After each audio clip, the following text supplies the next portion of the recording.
That was Michael Anthony, okay? 100% dedicated, never did anything to hurt those guys, and they try to hurt him again and again and again. At 70, Michael Anthony exposes the truth about Eddie Van Halen. Michael Anthony's love for music started early, inspired by his father's trumpet playing. Growing up in Southern California, he first picked up the trumpet before shifting to bass as a teenager, determined to stand out.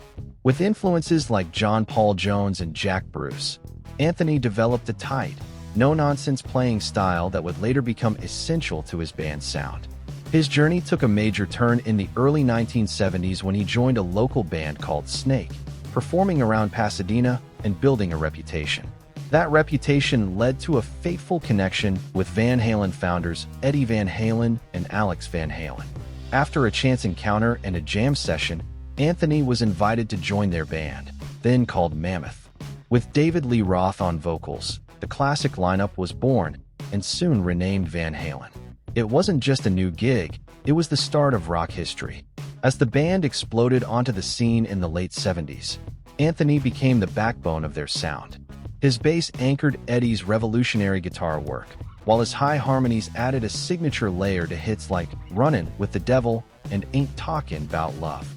While Roth grabbed the spotlight and Eddie redefined guitar, Anthony quietly held everything together. Early on, he shared equally in the band's success, but that wouldn't last.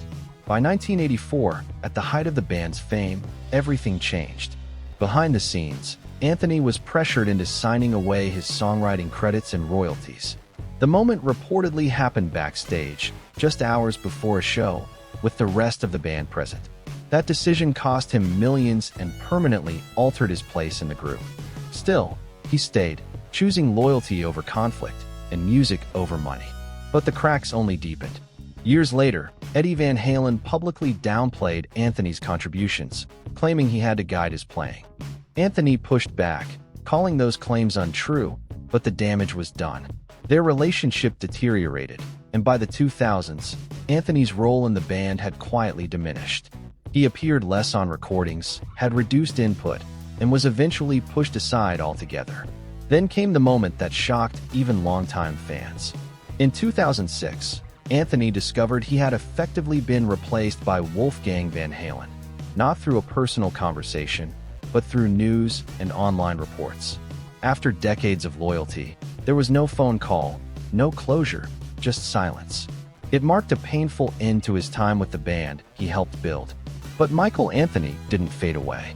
He reconnected with former frontman Sammy Hagar and continued making music through projects like Chickenfoot and Sammy Hagar and The Circle, proving his talent and passion never left. While Van Halen's internal conflicts kept him out of reunions and tribute plans, even after Eddie's passing in 2020, Anthony remained respected by fans who understood his true role. Today, the legacy of Van Halen is still complicated. Family members like Valerie Bertinelli and Wolfgang continue to protect Eddie's memory, while the possibility of reunions or biopics remains uncertain. And through it all, Michael Anthony's story stands as one of rock's most overlooked truths, a reminder that sometimes the strongest force in a band isn't the loudest one.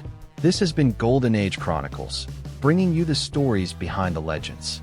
If this deep dive changed the way you see Van Halen, make sure to like this video, drop your thoughts in the comments, and subscribe for more untold rock history.